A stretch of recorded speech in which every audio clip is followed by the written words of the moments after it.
محمود بن لبید رضی اللہ عنہ کی ایک روایت ہے، آپ علیہ الصلوۃ والسلام آئے اور آ کر کہنے لگے انی اخوف ما اخاف علیکم الشرک الاصغر. سن لو، آپ کس سے کہہ رہے ہیں؟ صحابہ اکرام سے کہہ رہے ہیں، وہ مقدس ہستیاں جنہیں دنیا میں جنت کی بشارت دے دی گئی، آپ ان سے کہتے ہیں غور سے سنو، مجھے جس چیز کا ڈر تم پہ سب سے زیادہ محسوس ہوتا ہے کہ جس گناہ میں تم مبتلا ہو جاؤ گے وہ شرک اصغر ہے.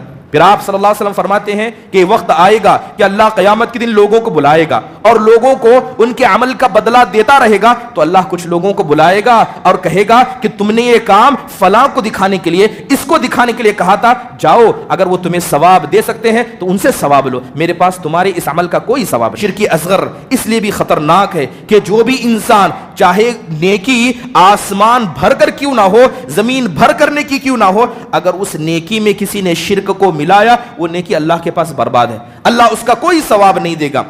ان الحمد للہ نحمده ونستعینه ونستغفره ونؤمن به ونتوکل علیہ ونعوذ باللہ من شرور انفسنا ومن سیئات اعمالنا من يهده الله فلا مضل له ومن يضلله فلا هادي له واشهد ان لا اله الا الله وحده لا شريك له واشهد ان محمدا عبده ورسوله اما بعد فان خير الحديث كتاب الله وخير الهدي هدي محمد صلى الله عليه وسلم وشر الامور محدثاتها وكل محدثة بدعة وكل بدعة ضلالة وكل ضلالة في النار فاعوذ بالله من الشيطان الرجيم بسم الله الرحمن الرحيم يا أيها الناس اتقوا ربكم الذي خلقكم من نفس واحدة وخلق منها زوجها وبث منهما رجالا كثيرا ونساء واتقوا الله الذي تساءلون به والأرحام إن الله كان عليكم رقيبا يا أيها الذين آمنوا اتقوا الله حق تقاته ولا تموتن إلا وأنتم مسلمون يا أيها الذين آمنوا اتقوا الله وقولوا قولا سديدا يصلح لكم أعمالكم ويغفر لكم ذنوبكم ومن يطع الله ورسوله فقد فاز فوزا عظيما وقال الله سبحانه وتعالى قل إنما أنا بشر مثلكم يوحى إلي أنما إلهكم إله واحد فمن كان يرجو لقاء ربه فليعمل عملا صالحا ولا يشرك بعبادة ربه أحدا. تمام قسم کی حمد و ثنا، بڑائی، کبریائی، تعریف و توصیف اس اللہ وحدہ لا شریک کے لیے لائق و زیبا ہے جس نے ساری کائنات کو عدم سے وجود بخشا. درود نازل ہو تمام انبیاء علیہم الصلاۃ والسلام پر جنہیں اللہ تبارک و تعالیٰ نے اپنی اپنی قوموں تک ہادی و رہبر بنا کر بھیجا، خصوصاً ہمارے اور آپ کے آخر نبی جناب محمد الرسول اللہ صلی اللہ علیہ وسلم کے ذات گرامی پر، جنہیں اللہ سبحانہ و تعالیٰ نے ایک ایسی شریعت عطا کی جو شریعت رات کی تاریکی میں بھی دن کی طرح واضح اور روشن ہے. محترم حاضرین، خطبہ مسنونہ کے بعد میں نے آیت کریمہ پڑھی. اللہ سبحانہ و تعالیٰ ارشاد فرماتے ہیں قل انما انا بشر مثلکم، اے نبی صلی اللہ علیہ وسلم آپ ان سے کہیے کہ میں تمہاری طرح ایک انسان ہوں. یوحا الیہ، بس فرق یہ ہے کہ میری طرف اللہ نے وحی کر دی، اور پیغام کیا ہے؟ انما الہکم الہ واحد، تم سب کا پالنے والا، تمہارا خالق، تمہارا مالک، تمہارا رازق، تمہارا مدبر و متصرف صرف ایک اللہ ہے. پھر اللہ دوسرا پیغام دیتے ہوئے کہتا ہے فمن کان یرجو لقاء ربہ، جو آدمی اللہ سے ملاقات کی امید رکھتا ہے، اس کے حساب و کتاب کی امید رکھتا ہے، اس کے سامنے کھڑے کیے جانے کی امید رکھتا ہے، فلیعمل عملا صالحا، تو ایسا انسان نیک عمل کرے، ولا یشرک بعبادت ربہ احدا، اور نیک عمل کرنے کے بعد اس رب کے ساتھ کسی کو شریک نہ ٹھہرائے.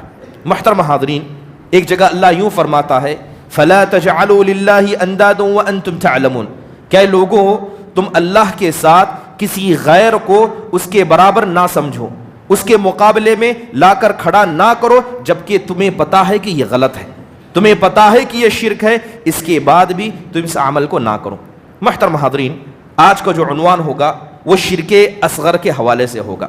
شرک اصغر، چھوٹا شرک جسے ہم اور آپ کہتے ہیں، یہ شرک ہوتا کیا ہے، اس کی تعریف کیا ہے؟ بہت سارے علماء اکرام نے مختلف تعریفیں شرک اصغر کی بتائی ہیں۔ پہلی تعریف یہ ہے کہ ہر وہ کبیرہ گناہ جو شرک اکبر تک پہنچنے کا راستہ بن جائے اسے شرک اصغر کہا جاتا ہے۔ بعض علماء نے کہا کہ شرک اصغر کی کوئی تعریف نہیں ہے، اس کی کوئی خاص تعریف نہیں ہے، مثالوں سے اس کو سمجھا جا سکتا ہے۔ محترم حاضرین، یہ بات ہم سب جانتے ہیں کہ جب بھی شرک کی گندگی کسی بھی نیک عمل کو لگ جاتی ہے تو یہ شرک کی گندگی ان سارے اعمال کو کھا کر ختم کر دیتی ہے۔ اس کی ایک سیدھی سی مثال حدیث کے اندر اللہ کے نبی علیہ الصلوۃ والسلام نے دی۔ جب اللہ میدان محشر کو برپا کرے گا، آسمان سے رب آئے گا، فرشتوں کو اتارا جائے گا، جہنم کو لایا جائے گا، سب اللہ کے سامنے ننگے سر ننگے بدن نظروں کو جھکائے ہوئے کھڑے ہوں گے۔ ایسے وقت میں سب سے پہلے 3 لوگوں کو اللہ کے سامنے لایا جائے گا۔ ایک شہید جس نے اپنی جان کو اللہ کی راہ میں قربان کیا تھا، اللہ اسے لائے گا، اللہ اسے اپنی نعمتیں یاد دلائے گا، یاد کر کیا میں نے تجھے یہ عطا نہیں کیا تھا، کیا میں نے تجھے یہ نہیں دیا تھا۔ اللہ نعمتیں گنائے گا، وہ ہر نعمت کو قبول کرتا جائے گا۔ اللہ کہے گا میں نے اتنا سب دیا، بتا تو نے کیا کیا۔ وہ بندہ کہے گا اے اللہ، جو سب سے محبوب پیاری چیز میری جان تھی اسے میں نے تیرے راستے میں قربان کیا، میرے خون کے آخری قطرے تک میں تیرے لیے لڑا۔ تو اللہ کہے گا تو جھوٹ بولتا ہے، تو جھوٹ بولتا ہے، تو نے لڑا اس لیے تاکہ لوگ تجھے جری کہیں، تجھے بہادر کہیں۔ سن لے، تو نے جس نیت سے عمل کیا تھا اس کا بدلہ تجھے دنیا میں دے دیا گیا، تجھے لوگوں نے بہادر کہا۔ اللہ حکم دے گا اس شہید کو کہ منہ کے بل گھسیٹتے ہوئے اسے جہنم میں پھینک دیا جائے گا۔ دوسرے شخص کو لایا جائے گا جس نے دینی علم حاصل کیا، جس نے قرآن کا علم حاصل کیا، اللہ تعالیٰ اسے بھی اپنی نعمتیں یاد دلائے گا۔ اللہ کہے گا میں نے یہ سب عطا کیا، بتا تو نے کیا کیا۔ وہ کہے گا اے اللہ، دن رات میں نے تیرے دیے ہوئے علم کو لوگوں میں پھیلایا، میں نے قرآن کی تلاوت کی، میں نے عمل کیا۔ اللہ کہے گا کہ تو جھوٹ کہتا ہے، تو نے یہ سب اس لیے کیا تاکہ لوگ تجھے عالم کہیں، تجھے بڑا قاری سمجھیں، لہذا اللہ کہے گا جو تو نے مقصد رکھا تھا وہ دنیا میں تجھے کہہ دیا گیا، اس کو بھی منہ کے بل گھسیٹتے ہوئے اٹھا کر جہنم میں پھینک دیا جائے گا۔ تیسرا مالدار لایا جائے گا جسے اللہ نے بے پناہ دولت عطا کی تھی، وہ بھی دن رات اللہ کی راہ میں صدقہ کرتا تھا، اللہ اسے بھی یاد دلائے گا، وہ بھی ساری نعمتوں کو بتائے گا، مانے گا۔ اللہ تعالیٰ کہے گا یہ بتا اس کے بدلے میں تو نے کیا کیا۔ وہ کہے گا اللہ، میں نے نہ دن دیکھا نہ رات دیکھا، تیرے دیے مال کو اللہ کی راہ میں خرچ کیا۔ اللہ کہے گا کہ تو بھی جھوٹ بولتا ہے، تو نے یہ خرچ اس لیے کیا تاکہ لوگ تجھے سخی کہیں، دنیا میں تجھے سخی کہا گیا، لہذا اس شخص کو بھی منہ کے بل گھسیٹتے ہوئے جہنم میں پھینک دیا جائے گا۔ یہ اشخاص کون ہوں گے؟ یہ شرک اصغر کرنے والے ہوں گے۔ انہوں نے نیکیاں کی، یہ کوئی معمولی نیکیاں نہیں تھی کہ کوئی آدمی صبح شام کیا ہے اپنی جان کی حفاظت میں لگا رہتا ہے، ایسی جان کو کوئی اللہ کے راہ میں قربان کر دے، کھانے پکانا سب چھوڑ کر وہ دینی علم حاصل کرنے میں لگ جائے، لوگوں کے سامنے عاجز بن کر رہے۔ اور ایک ایسا انسان جس کے پاس مال کی کوئی کمی نہیں تھی اور دل کھول کر خرچ کرے، لیکن یہ سارے اعمال برباد کیوں ہوئے؟ کیونکہ ان عملوں کو شرک اصغر کی بیماری لگ گئی، شرک اصغر کی بیماری لگ گئی۔ محترم حاضرین، محمود بن لبید رضی اللہ عنہ کی ایک روایت ہے، آپ علیہ الصلوۃ والسلام آئے اور آ کر کہنے لگے انی اخوف ما اخاف علیکم الشرک الاصغر۔ سن لو، آپ کس سے کہہ رہے ہیں؟ صحابہ اکرام سے کہہ رہے ہیں، وہ مقدس ہستیاں جنہیں دنیا میں جنت کی بشارت دے دی گئی، آپ ان سے کہتے ہیں غور سے سنو، مجھے جس چیز کا ڈر تم پہ سب سے زیادہ محسوس ہوتا ہے کہ جس گناہ میں تم مبتلا ہو جاؤ گے وہ شرک اصغر ہے۔ پھر آپ صلی اللہ علیہ وسلم فرماتے ہیں کہ وقت آئے گا کہ اللہ قیامت کے دن لوگوں کو بلائے گا اور لوگوں کو ان کے عمل کا بدلہ دیتا رہے گا، تو اللہ کچھ لوگوں کو بلائے گا اور کہے گا کہ تم نے یہ کام فلاں کو دکھانے کے لیے، اس کو دکھانے کے لیے کہا تھا، جاؤ اگر وہ تمہیں ثواب دے سکتے ہیں تو ان سے ثواب لو، میرے پاس تمہارے اس عمل کا کوئی ثواب نہیں۔ اللہ منہ کے بل انہیں کیا ہے وہاں سے بھگا دے گا۔ محترم حاضرین، یہ جو شرک اصغر ہے یہ کوئی معمولی بیماری نہیں ہے۔ آپ بس اتنا سمجھیں کہ شرک کی گندگی جہاں آئی، چاہے وہ اکبر ہو یا اصغر، وہ اللہ کے نزدیک اتنا بڑا ہے کہ بڑے بڑے گناہ بھی اس کے سامنے معمولی ہیں۔ شرک اکبر لوگ اسے معمولی سمجھتے ہیں، یاد رکھیے، زنا کرنا، چوری کرنا، جھوٹ بولنا، اللہ پر بہتان باندھنا، یہ کبیرہ گناہ ہے، لیکن اکبر الکبائر، گناہوں میں شرک اکبر کے بعد اگر کوئی سب سے بڑا گناہ ہے تو یہ شرک اصغر ہے، یہ شرک اصغر ہے۔ شرک اصغر آخرکار اتنا خطرناک کیوں ہے؟ خطرناک اس لیے ہے کہ اس امت کے بہت سارے کم ایسے ہوں گے جو اپنے دامن کو اس سے بچا پائیں گے۔ یہ بات کس نے کہی؟ یہ بات اس نے کہی جسے رب کی طرف سے فرمان آتا تھا۔ اللہ کے نبی علیہ الصلوۃ والسلام، حدیث کے اندر آتا ہے، آپ علیہ الصلوۃ والسلام کہتے ہیں کہ اخفا من دبیب النمل، یہ شرک اصغر اتنا باریک ہے، اتنا ہلکا ہے، سمجھنے میں اتنا مشکل ہے، جس طرح کہ ایک چونٹی جب زمین پر چلتی ہے، کیا کوئی شخص کان لگا کر بھی اس کے چلنے کی آہٹ کو سن سکتا ہے؟ وہ کتنا باریک ہے اتنا ہی یہ شرک اصغر باریک ہے، انسان کو پتا بھی نہ ہوگا اور زندگی بھر وہ شرک کرتا رہے گا۔ محترم حاضرین، اسی کا ڈر انبیاء نے اپنی ذات پر محسوس کیا۔ حضرت ابراہیم علیہ السلام کوئی معمولی نبی نہیں تھے، اللہ نے انہیں امام الموحدین، توحید کا سردار بنایا۔ وہ کہتے تھے، دعا کرتے تھے، وَجُنُوبْنِي وَبَنِيَّ أَن نَعْبُدَ الْأَصْنَامَ، اے اللہ تو مجھے اور میرے گھر والوں کو بت پرستی سے بچانا، تو مجھے شرک سے بچانا۔ محترم حاضرین، اور یہ کوئی معمولی گناہ نہیں ہے، صحابہ جیسی مقدس ہستیاں بھی اس گناہ کے مسئلے سے اپنے دل کے اندر خوف محسوس کرتی تھی۔ ابن ابی ملیکہ کہتے ہیں کہ میں نے 30 سے زیادہ صحابہ کو دیکھا، میں نے 30 سے زیادہ صحابہ کو دیکھا، جب ان کے انعام کا ذکر کیا جاتا، ان کے ایمان کا، ان کی اچھائیوں کا ذکر کیا جاتا تو سب سے زیادہ ڈرنے لگتے، وہ اپنے دل میں نفاق کا خطرہ محسوس کرتے، وہ سمجھتے کہیں ہم منافق تو نہیں ہو گئے، اور یہ نفاق سمجھ لیجئے گویا شرک اصغر کا دوسرا پہلو ہے۔ محترم حاضرین، شرک اصغر اس لیے بھی خطرناک ہے کہ جو بھی انسان چاہے نیکی آسمان بھر کر کیوں نہ ہو، زمین بھر کر نیکی کیوں نہ ہو، اگر اس نیکی میں کسی نے شرک کو ملایا، وہ نیکی اللہ کے پاس برباد ہے، اللہ اس کا کوئی ثواب نہیں دے گا۔ اللہ کے نبی علیہ الصلوۃ والسلام کہتے ہیں، انا اغنی الشرکاء عن الشرک من عمل عملا اشرک فیہ غیری ترکتہ وشرکہ۔ اللہ کے نبی کہتے ہیں کہ میں ایسے لوگوں سے بے نیاز ہوں، ایسے لوگوں کی مجھے ضرورت نہیں جو میرے ساتھ کسی غیر کو شریک کرتے ہیں، لہذا جو شخص میرے لیے عمل کرتا ہے لیکن کسی غیر کو شریک کرتا ہے تو ایسے انسان کو اور اس کے عمل کو میں اسی کے حوالے کر دیتا ہوں۔ محترم حاضرین، اس کے علاوہ دیکھیے کہ شرک اصغر اتنا خطرناک ہے کہ ہو سکتا ہے کہ اللہ تبارک و تعالیٰ ایسے انسان کو معاف نہ فرمائے۔ شرک اصغر یہ گناہ کیسا ہے؟ یہ شرک ہے، اس کا حکم علماء بیان کرتے ہیں کہ یہ اکبر الکبائر میں سے ہے۔ یہ خطرناک اس لیے بھی ہے کیونکہ جو آدمی شرک اصغر کرے گا اب اس کا فیصلہ اللہ کے پاس ہے، چاہے تو اللہ معاف کرے، چاہے تو اللہ اسے پکڑے، چاہے تو اللہ اسے معاف کرے، چاہے تو اللہ اس کی سرزنش کرے، اس لیے کہ اللہ نے یہ بات کہہ دی ہے، ان اللہ لا یغفر ان یشرک بہ، اللہ اس بات کو معاف نہیں کرتا کہ اس کے ساتھ کسی کو شریک کیا جائے، چاہے وہ شرک اکبر کرے یا شرک اصغر کرے۔ اسی لیے صحابہ اکرام رضوان اللہ علیہ مجمعین اس بات کو بڑی بھلی بھانتی سمجھتے تھے کہ شرک ہے کیا، گناہ کیا ہے۔ عبداللہ بن مسعود رضی اللہ عنہ کا بڑا پیارا قول ہے، کہتے ہیں کہ لا ان احلف باللہ کاذبا احب الی من ان احلف بغیرہ صادقا۔ ابن مسعود کہتے ہیں کہ میں اللہ کی جھوٹی قسم کھا لوں مجھے پسند ہے اس بات سے کہ میں غیر اللہ کی سچی قسم کھاؤں۔ میں اللہ کی جھوٹی قسم کھاؤں گا یہ کبیرہ گناہ ہے، لیکن کسی غیر اللہ کی سچی بھی میں نے قسم کھائی یہ شرک ہے، اور مجھے پتا ہے کہ کبیرہ گناہ کو اللہ معاف کر سکتا ہے مگر اللہ تعالیٰ شرک کی گندگی کو کبھی معاف نہیں کرتا۔ محترم حاضرین، یہ شرک کتنا خطرناک ہے ہم نے ابھی تک سنا اور ہمیشہ سنتے آئے کہ جتنے انبیاء پہلے سے اب تک آ چکے ہیں سارے نبیوں نے اپنی قوم کو ایک فتنے سے ڈرایا، ایک قوم کو اپنی قوموں کو ایک فتنے سے ڈرایا۔ وہ فتنہ کیا ہے؟ مسیح الدجال کا فتنہ۔ یہ شرک اصغر اس سے بھی بڑا ہے، اس سے بھی زیادہ خطرناک ہے۔ اللہ کے نبی کہتے ہیں الا اخبرکم بما هو اخوف علیکم من مسیح الدجال، کیا تمہیں ایسے گناہ کے بارے میں نہ بتاؤں جو مسیح الدجال سے زیادہ خطرناک ہے؟ صحابہ نے پوچھا کیوں نہیں، ضرور بتائیے۔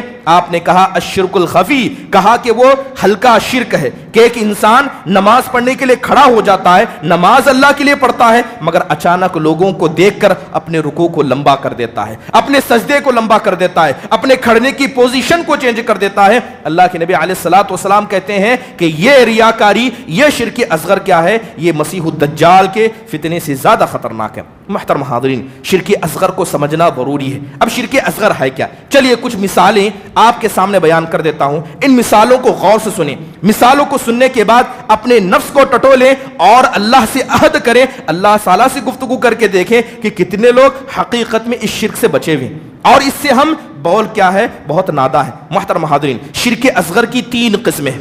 علماء اکرام نے شرک اصغر کو 3 حصوں میں بانٹا ہے. پہلا جو دل سے ہوتا ہے, یعنی وہ شرک اصغر جسے انسان اپنے دل سے کرتا ہے. دوسرا وہ شرک اصغر جسے انسان اپنی زبان سے کرتا ہے. تیسرا وہ شرک اصغر جسے انسان اپنے جسم کے حصوں سے, اپنے جسم کے اعضاء سے کرتا ہے. چلیے سب کی مثالیں سنیے. جہاں تک بات کریں دل سے کیا جانے والے شرک اصغر کی, اس میں سب سے پہلے ریاکاری آتی ہے. ریاکاری یعنی دکھاوے کے لیے عمل کرنا, کام عمل اللہ کے لیے, عبادت اللہ کے لیے, مگر آپ کسی کو دکھانے کے لیے عمل کریں تو اسے کیا کہا جاتا ہے؟ اسے ریاکاری کہا جاتا ہے. اور یہ ریاکاری یہ دل سے کیے جانے والے شرک کے اندر آتی ہے. اور اللہ تبارک و تعالیٰ نے ایسے لوگوں کا ذکر کیا جنہوں نے اللہ کی راہ میں جہاد کیا, جنہوں نے نبی صلی اللہ علیہ وسلم کو دیکھا, جنہوں نے کعبۃ اللہ میں یہاں تک کہ مسجد نبوی میں اللہ کے نبی کے پیچھے نماز پڑھی. اللہ ان کے بارے میں کہتا ہے ان المنافقین یخادعون اللہ وهو خادعهم واذا قاموا الى الصلاة قاموا كسالى يراؤون الناس ولا يذكرون الله الا قليلا. اللہ کہتا ہے کہ یہ منافق نبی کے پیچھے نماز پڑھتے ہیں, یہ منافق اللہ کی راہ میں جہاد کرتے ہیں. اللہ کہتا ہے اصل میں یہ اللہ کو دھوکہ دے رہے ہیں, دل میں کچھ ہے, کرتے کچھ ہیں, یہ اللہ کو دھوکہ دے رہے ہیں, لیکن یہ بھول گئے کہ حقیقت میں اللہ ان کو دھوکہ دے رہا ہے. یہ جب نمازوں میں کھڑے ہوتے ہیں سستی کاہلی سے کھڑے ہوتے ہیں اور نمازوں کے اندر اللہ کا اتنا بھی ذکر نہیں کرتے, معمولی سا بھی اللہ کا ذکر نہیں کرتے.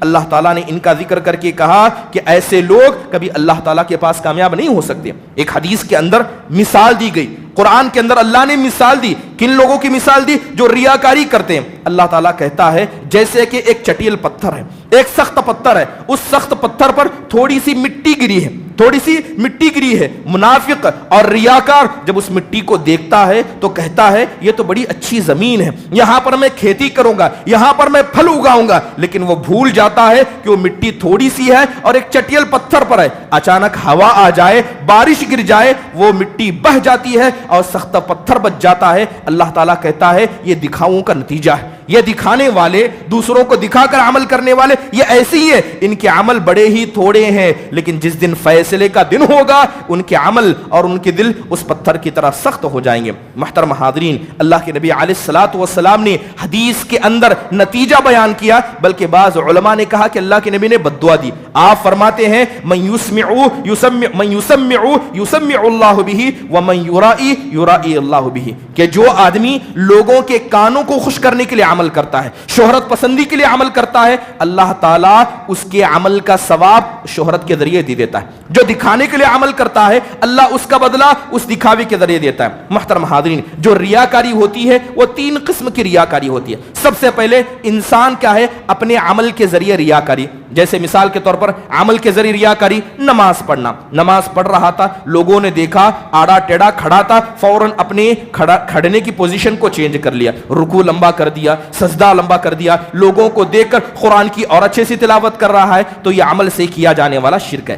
زبان سے ریاکاری جو کی جاتی ہے, مثال کے طور پر انسان ہے جو عالم دین ہے, وہ دلیل پر دلیل دیتا ہے, کہتا یہ لیجئے پہلی دلیل, یہ لیجئے دوسری دلیل, یہ لیجئے تیسری دلیل, دلیل پر دلیل دیتا ہے تاکہ لوگ کہیں کہ کتنا بڑا عالم ہے, کتنا اس کے پاس علم ہے. تو علماء اکرام نے دلیل پر دلیل دینے کو بھی شرک اصغر اور ریاکاری کے اندر شامل کیا, کیونکہ یہ نبی کریم صلی اللہ علیہ وسلم کی سنت نہیں تھی. آپ بات کہتے یہ اللہ اس کے رسول کا فیصلہ ہے, مانو تو ٹھیک ہے ورنہ تمہاری مرضی, مجھے تو اللہ تعالیٰ نے بس ڈرانے والا اور خوشخبری دینے والا بنا کر بھیجا ہے. محترم حاضرین, اسی طرح وہ قرآن کی قاری جیسے ہی لوگوں کو دیکھتے ہیں اپنی آواز کو بدل لیتے ہیں. 5 وقتہ نمازوں میں الگ قرات جب لوگوں کو دیکھتے ہیں آواز کو بدل دیتے ہیں تاکہ لوگ کہیں کہ کتنا بڑا قاری ہے. یہ زبان سے کی جانے والی ریاکاری ہے. اس کے علاوہ انسان اپنے ہیئت کے ذریعے بھی ریاکاری کرتا ہے. مثال کے طور پر کتنے ایسے لوگ نہیں ہیں دل کے اندر تکبر بھرا ہے لیکن لباس میں ہمیشہ تواضع نظر آتا ہے, جھک کر چلیں گے,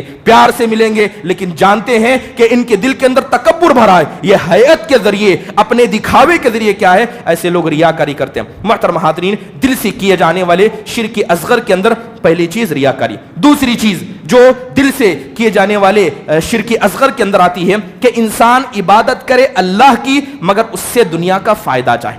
عبادت اللہ کے لیے کرے مگر اس کا فائدہ اللہ سے نہیں بلکہ دنیاوی فائدہ چاہے. لہذا جو بھی آدمی عبادت کرتا ہے اللہ کے لیے مگر عبادت کا مقصد دنیا کمانا ہے تو ایسا انسان شرک اصغر کے اندر اور دل کے شرک اصغر کے اندر مبتلا کیا جاتا ہے. جیسے مثال کے طور پر اگر کوئی آدمی حج پر جائے، حج عبادت ہے، اسلام کے ارکان میں سے ایک رکن ہے، لہذا حج کرنا مال والے پر فرض ضروری ہے، لیکن وہ حج پر جاتا کس لیے؟ تاکہ لوگ اسے حاجی صاحب کہیں، تاکہ یہ لقب اسے مل جائے. وہاں جاتا ہے تجارت کرنے کے لیے، وہاں سے سامان خریدنے کے لیے. یہ عبادت کیا ہے؟ اللہ کے لیے تھی مگر اس نے دنیا کا مقصد اس میں شامل کیا بلکہ دنیا ہی چاہا تو یہ شرک اصغر ہے. اللہ تعالیٰ ایسے لوگوں کو معاف نہیں کرتا. ایک آدمی علم حاصل کرتا ہے، علم حاصل کرنا عبادت ہے، لیکن علم کس لیے حاصل کر رہا ہے؟ سرٹیفکیٹ کے لیے کہ مجھے شہادت مل جائے، مجھے سرٹیفکیٹ مل جائے، مجھے شہادت مل جائے. یا یہ اگر کوئی آدمی قرآن تلاوت کرتا ہے کس لیے؟ تاکہ لوگ مجھے قاری کہیں. میرے بچے کو میں عالم بناتا ہوں کس لیے؟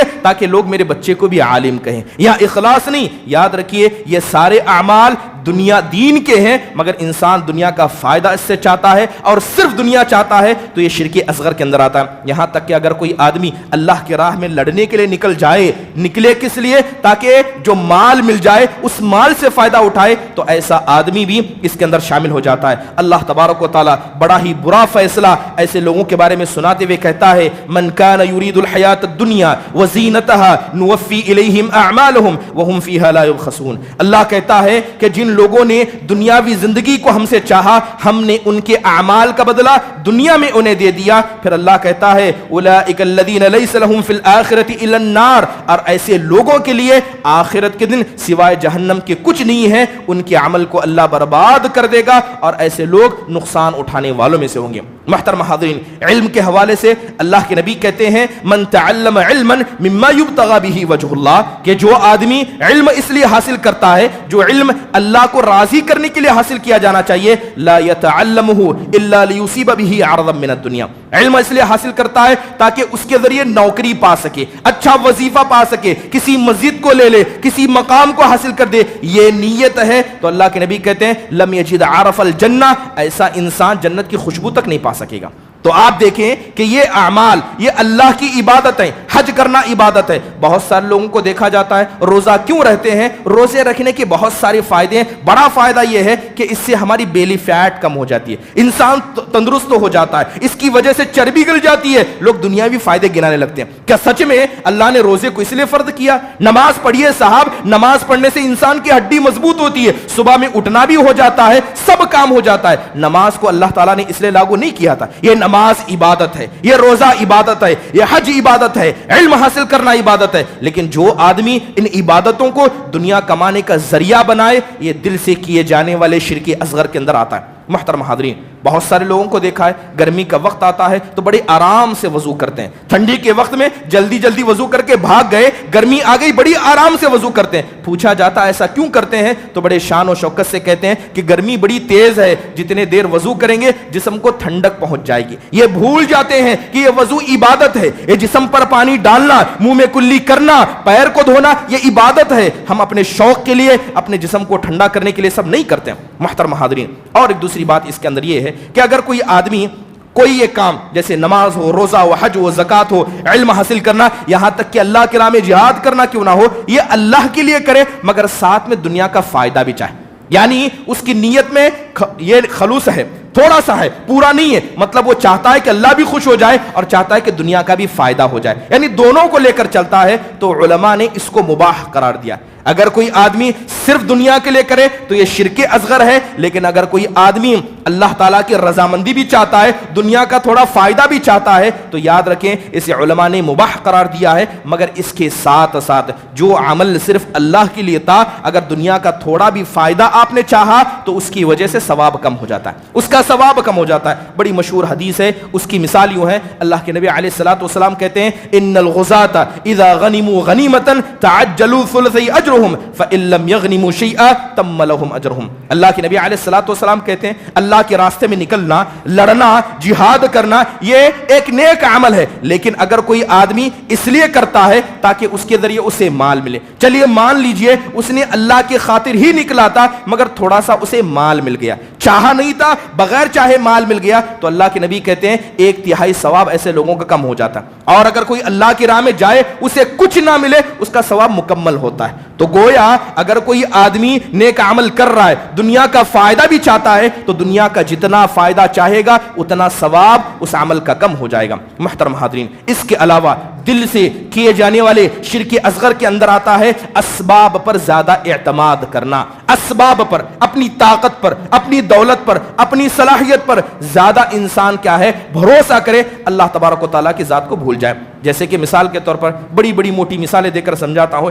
جیسے کہ ہم میں سے اکثر کئی جب بیمار ہوتے ہیں تو لوگ بڑے شان سے کہتے ہیں کہ فلاں ڈاکٹر کے پاس جائیے وہ اس مسئلے میں بڑا اچھا ہے, فلاں ڈاکٹر کے پاس شفا ہے, اس گاؤں میں نہیں فلاں گاؤں میں جائیے. لوگ بھول جاتے ہیں کہ شفا دینے والا کون ہے, شفا دینے والی ذات کون سی ہے, اللہ کی ہے. جب حضرت ابراہیم علیہ الصلوۃ والسلام بیمار ہوئے تو حضرت ابراہیم نے کیا کہا تھا, وَإِذَا مَرِضْتُ فَهُوَ يَشْفِينِ, جب میں بیمار ہوتا ہوں تو وہ مجھے شفا دیتا ہے. اب لوگوں نے ڈاکٹر کے پاس جانا ایک سبب ہے, ایک ریزن ہے, وہاں جائیں گے تو اللہ تبارک و تعالیٰ آپ کو شفا دے گا, لیکن لوگوں نے اللہ کی ذات کو بھلا دیا, کہا کہ اس کے ہاتھ میں شفا ہے, اس کے ہاتھ میں شفا ہے, فلاں ڈاکٹر کے پاس شفا ہے. اگر کوئی آدمی ایسے مسئلے میں اللہ کو بھول جائے اور اسے سبب پر ہی بھروسہ کر لے, یہ بھی شرک اصغر ہے. آج لوگوں کو دیکھتے ہیں کہ گھر کے باہر بڑی شان سے لکھاتے ہیں ھذا من فضل ربی, کیا لکھاتے ہیں ھذا من فضل ربی. ایسے لوگوں سے جائیے اس کا ترجمہ پوچھئے, ترجمہ کیا ہے, کہتے ہیں کہ یہ میرے رب کا فضل ہے. یعنی جو گھر کھڑا ہے,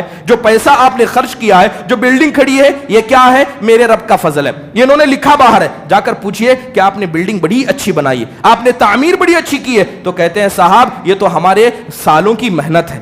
وہاں لکھا ہے اللہ کا فضل ہے, لیکن زبان سے کیا کہتے ہیں, یہ تو ہماری سالوں کی محنت ہے, میں نے خون پسینے سے یہ بلڈنگ بنائی. یہ بھی شرک اصغر کے دائرے کے اندر آتا ہے. یہ طاقت, یہ صلاحیت آپ کو اللہ نے دی, اللہ نے چاہا تو آپ زندہ ہیں, اللہ نے چاہا تو آپ کما رہے ہیں, اللہ نے چاہا تو یہ صلاحیت آپ کو ملی. آپ اللہ کو بھول جائیں, اللہ کو بھول کر کیا ہے اپنی طاقت پر, اپنے غرور پر سب کچھ سمجھیں, اسی سبب کو سمجھیں اور اللہ کی ذات کو بھول جائیں, تو یہ بھی شرک اصغر کے اندر آتا ہے. محترم حاضرین, اس کے علاوہ فال بازی لینا, فال بازی, کسی کو منحوس سمجھنا, یہ بھی دل کے اندر کیے جانے والے شرک اصغر کے اندر آتا ہے. جیسے کہ طور پر انسان دیکھ کر کسی چیز کو منحوس سمجھے. آج ہمارے معاشرے میں, خاص کر غیر مسلم جس معاشرے میں ہم رہتے ہیں, ان کے یہاں اگر بلی راستہ کاٹ لے تو اس جگہ پر جانے کو منحوس سمجھتے ہیں. گھر کے باہر اگر صبح صبح کوا چیخ دے یا چیل آ جائے یا یوں کہیں کہ الو چیخنے لگے تو اسے منحوس سمجھتے ہیں. بہت سارے مسلمان بھی ان چیزوں کو منحوس سمجھتے ہیں.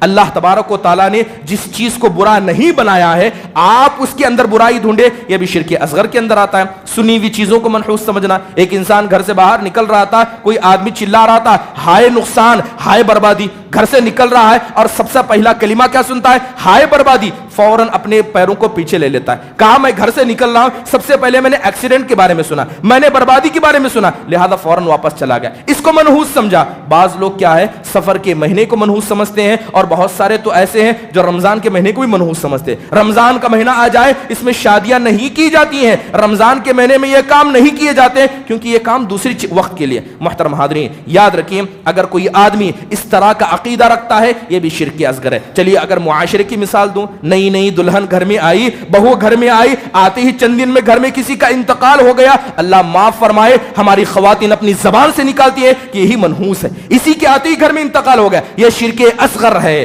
زندگی دینے والا, موت دینے والا کون ہے, اللہ تبارک و تعالی. گھر میں بیوی آئی, گھر میں بہو آئی, میرے بچے کا نقصان ہو گیا, اچھا ہٹا کٹا تھا, کمزور ہو گیا, سارا الزام عورتوں پر ڈال دیا جاتا ہے, جبکہ بھلائی دینے والا, برائی سے روکنے والا, کسی کو آباد کرنے والا, کسی کو برباد کرنے والا یہ اللہ تعالیٰ کی ذات ہے. لیکن اگر کسی انسان کو آپ منحوس سمجھے یہ بھی شرک اصغر کے اندر آتا ہے. یہی کام تو انبیاء کے ساتھ پہلے والے لوگ کیا کرتے. اللہ تعالیٰ کہتا ہے فَإِذَا جَاءَتْهُمُ الْحَسَنَةُ قَالُوا لَنَا هَذِهِ. قوم موسیٰ علیہ السلام کی قوم کے لوگ اتنے بدبخت تھے, جب بھی انہیں آسمان سے بارش ملتی, ان کے پھل کیا ہے اچھے مزیدار ہوتے, ان کے درخت میوے اگاتے, کہتے کہ یہ تو ہماری محنتوں کا نتیجہ، ہم نے محنت کی اس لیے ہم کو ملا، لیکن جیسے ہی قحط پڑ جاتی، مصیبت آتی، کہتے یہ تو حضرت موسیٰ اور ان کے ماننے والوں کی وجہ سے ہو گیا، فوراً الزام لگا دیتے۔ ایسے کتنے الزام ایسے ہیں جو ہم دوسروں پر لگاتے ہیں، میں پڑھ رہا تھا مگر میرے ابا نے میرے ساتھ ایسا کیا، اس لیے میرے ساتھ ایسا ہوا، میں ایسا کر رہا تھا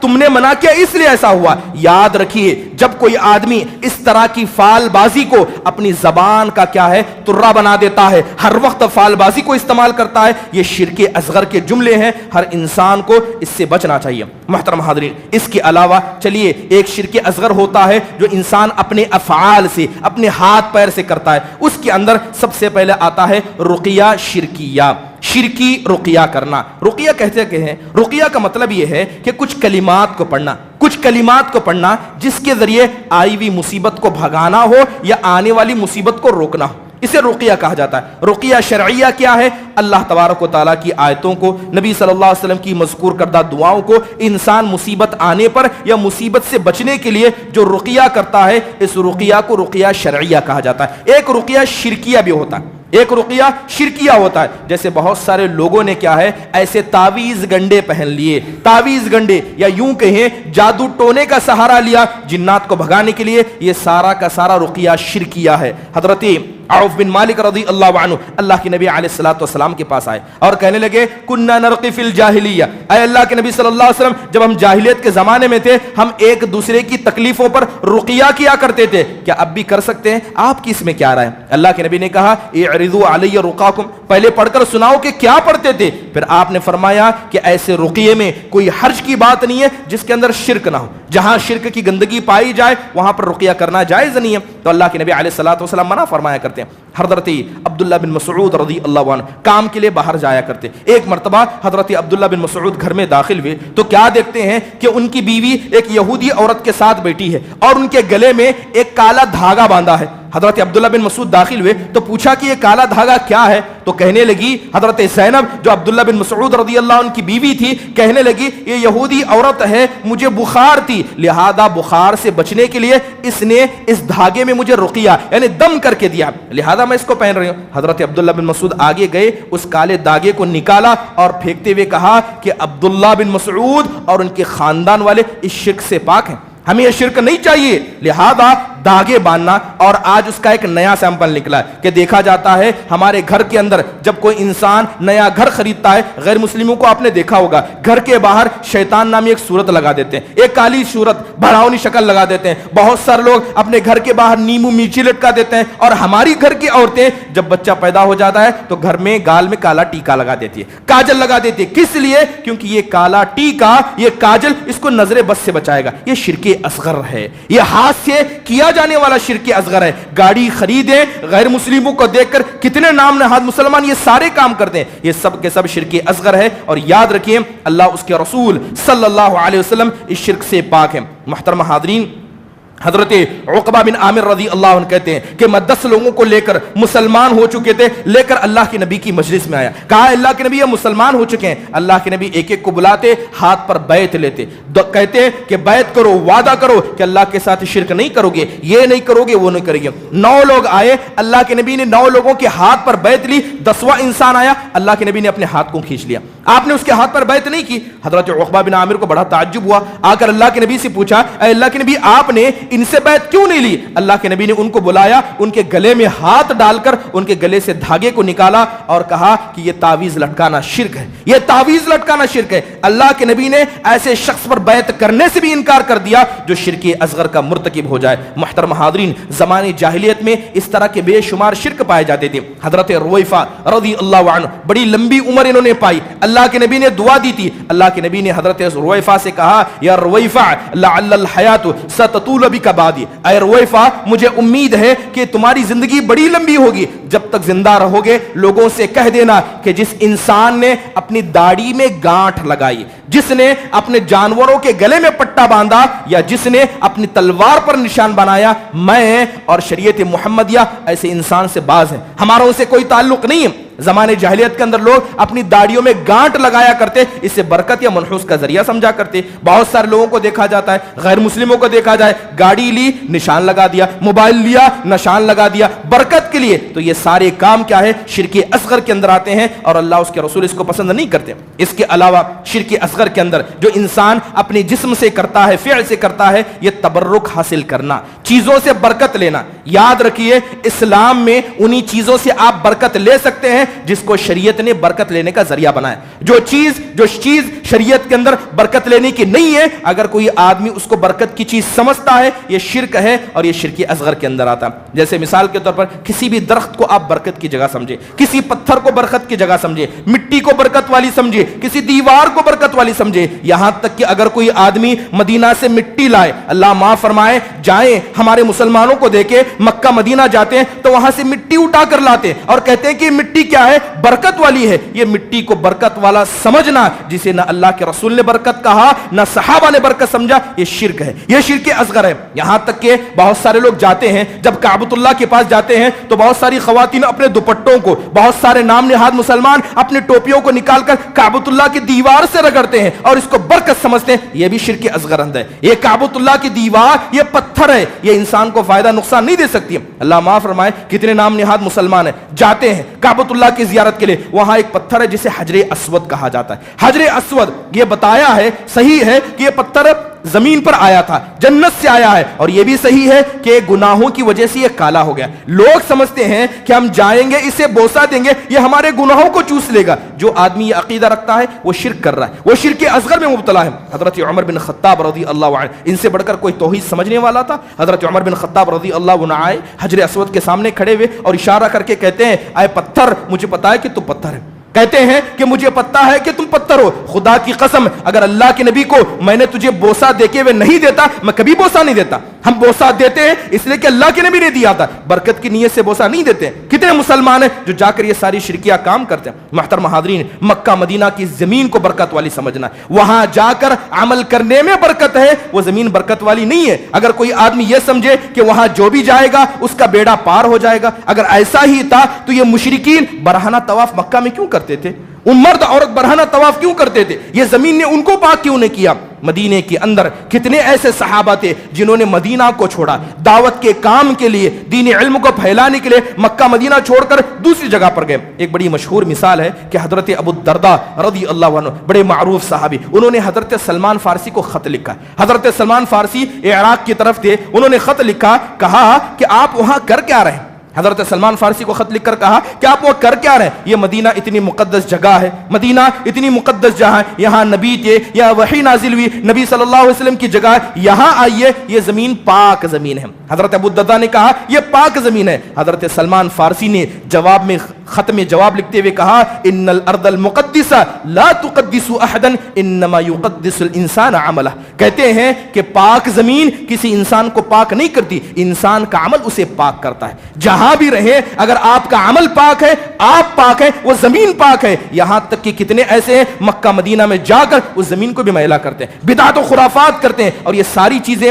کعبہ کی دیوار کو رگڑنا، ٹوپی لگانا، حجر اسود کو گناہ چوسنے کی نیت سے کرنا، یہ سارے ہاتھ پیر سے کیے جانے والے شرک اصغر ہیں۔ محترم حاضرین، اس کے علاوہ شرک اصغر جو زبان سے ہوتا ہے، جو اپنے اقوال سے ہوتا ہے، اس کے اندر غیر اللہ کی قسم کھانا ہے۔ اللہ کو چھوڑ کر غیر اللہ کی قسم کھائیں۔ لوگ امانت کی قسم کھاتے ہیں، ماں باپ کی قسم کھاتے ہیں، یہاں تک کہ لوگ مسجدوں کی قسم کھاتے ہیں، لوگ طرح طرح کی قسمیں کھاتے ہیں۔ یاد رکھیے اللہ کے نبی علیہ الصلوۃ والسلام نے فرمایا، من حلف بغیر اللہ فقد اشرک، جس نے غیر اللہ کی قسم کھائی، غیر اللہ سے مراد یعنی اللہ کے علاوہ جو بھی ہے، اللہ کے علاوہ چاہے اللہ کے نبی صلی اللہ علیہ وسلم ہو، قرآن ہو، یا دنیا کی کوئی بھی چیز ہو جسے آپ مقدس و بابرکت سمجھے، یہاں تک کہ اگر کوئی آدمی کعبۃ اللہ کی بھی قسم کھاتا ہے وہ شرک اصغر کر رہا ہے۔ یہ زبان سے کیے جانے والے شرک اصغر کے اندر آتا۔ ایک یہودی اللہ کے نبی علیہ الصلوۃ والسلام کے پاس آیا، آ کر کہتا ہے انکم تنددون وانکم تشرکون، یہودی آتا ہے اور کہتا ہے